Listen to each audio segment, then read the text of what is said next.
warahmatullahi wabarakatuh. Apa kabar kalian anak-anakku? Alhamdulillah kita masih bisa diberi kesehatan dan kesempatan sehingga bisa berjumpa lagi di pertemuan hari ini yang tentunya kamu sudah berada di kelas 11 ya, di satu tingkat lebih tinggi. Kalau kemarin kan baru kita ketemu waktu di kelas 10 dan alhamdulillah setelah melalui libur dan bertemu kembali di kelas 11 tentunya dengan mata pelajaran yang baru. Semoga kalian tidak bosan ya karena bertemu dengan ibu terus di kelas 10 dengan ibu di kelas 11 lagi bertemu dengan saya ya. Jadi semoga kalian tidak akan bosan-bosan menerima materi dari saya. Akan tetapi di kelas 11 ini materi kalian sudah beda ya dari materi yang kelas 10. Nah, sekarang mata pelajaran adik-adikku sekalian yaitu pemrograman berorientasi objek. Jadi mapel pemrograman berorientasi objek kali ini adalah pertemuan pertama di antara saya dan kalian semua. Saya berharap kalian bisa mempelajari materi ini sebaik-baiknya dan tetap semangat meskipun pembelajaran kita secara virtual. Oke ya, kita langsung mulai saja. Ya. Jadi di kesempatan hari ini kita akan mulai dengan kompetensi dasar yang pertama yaitu 3.1 dan 4.1. Adapun kompetensi dasarnya yaitu memahami konsep pemrograman berorientasi objek. Kemudian kompetensi dasar 4.1-nya mempresentasikan konsep pemrograman berorientasi objek. Oke, jadi itu kompetensi dasar yang di pertemuan kali ini ya. Adapun tujuan pembelajaran, tujuan kita melaksanakan kegiatan pembelajaran ini di pertemuan hari ini bertujuan agar setelah berdiskusi dan menggali informasi, maka peserta didik, yaitu kalian semua ya, dapat menjelaskan pemrograman berorientasi objek. Yang kedua, bisa mengemukakan objek dan karakteristiknya.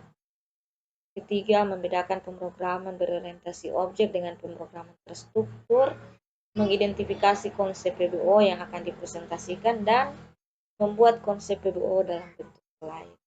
Nah, di kesempatan hari ini, pada pertemuan kali ini, saya ya menitik beratkan pencapaian tujuan pembelajaran pada poin 1, yaitu adik-adikku sekalian bisa menjelaskan apa itu pemrograman berorientasi objek. Jadi di akhir pembelajaran, setelah mempelajari materi ini, adik-adikku sekalian bisa menjelaskan apa yang dimaksud dengan pemrograman berorientasi objek. Oke ya. Oke, masuk di materi. Nah, apa itu pemrograman berorientasi objek? Nah, pemrograman berorientasi objek itu bahasa kerennya yaitu Object Oriented Programming atau OOP. Nah, OOP atau PBO merupakan paradigma pemrograman yang berorientasikan kepada objek untuk memecahkan suatu masalah. Oke, lanjut. Nah, sekarang yang jadi pertanyaan, masalah apa yang dimaksud?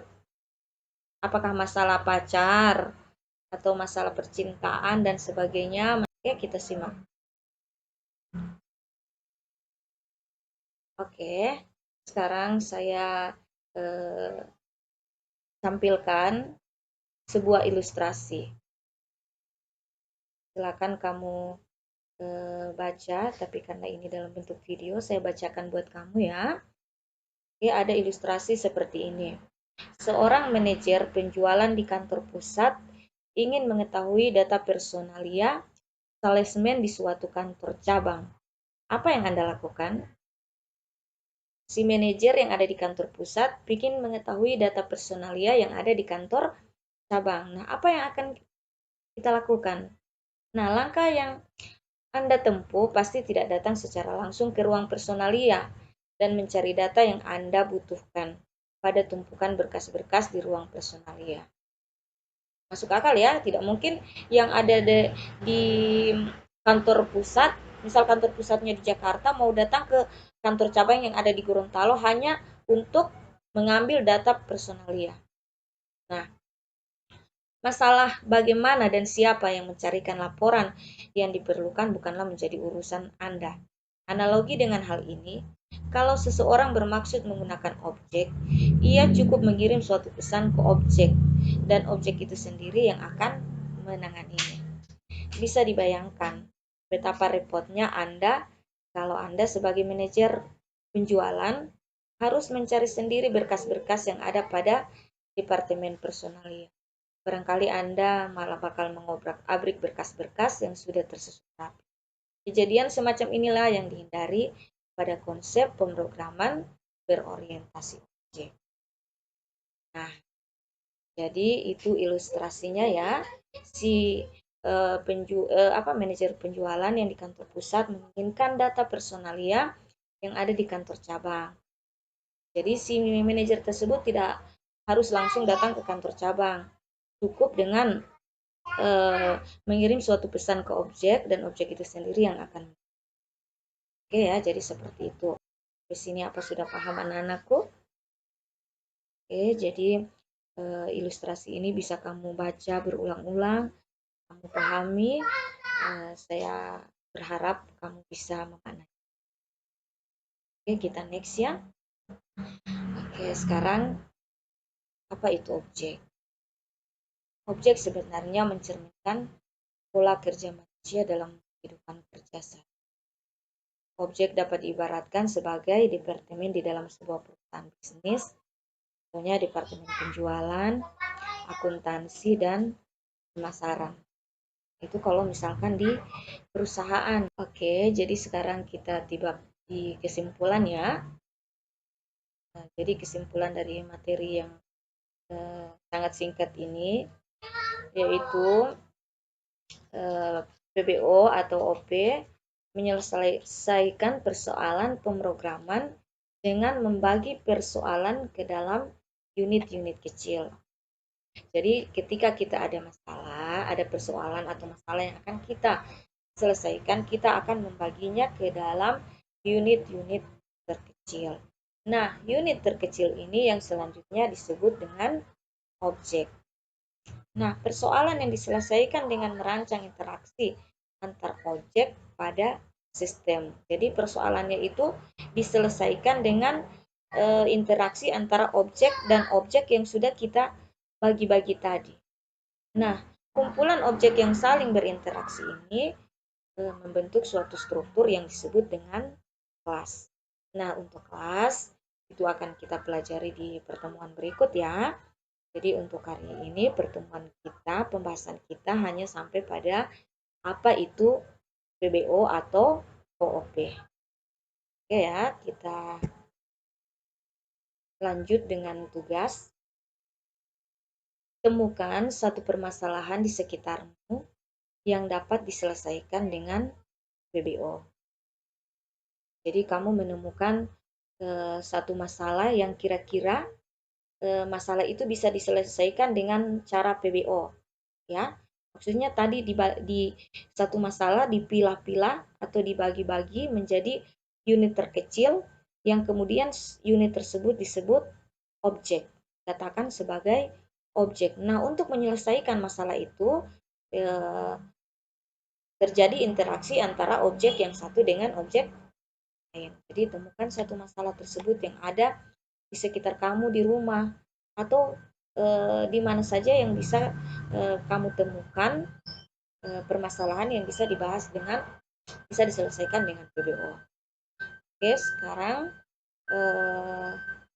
semoga kalian bisa mengerjakannya dengan penuh tanggung jawab ya. Nah, untuk mengerjakannya itu kamu hanya diminta untuk membuat ilustrasinya. buat ilustrasi secara deskriptif. Secara deskriptif itu secara apa ya? Secara apa adanya. Jadi ada masalah, kemudian dibagi ke dalam unit-unit terkecil yang disebut objek, kemudian penyelesaiannya itu interaksi antara objek-objek. Oke ya. Jadi itu tugas untuk kalian. Saya rasa cukup untuk pertemuan hari ini. Semoga bermanfaat dan tugas kalian saya tunggu seperti biasa. Yang memasukkan tugas pertama kali itu akan dihargai dengan sebaik-baik nilai dan memasukkan nilai itu batasnya memasukkan tugas batasnya itu di 3 hari setelah penyampaian materi ini. Ya, saya rasa cukup. Demikian dari saya. Assalamualaikum warahmatullahi wabarakatuh.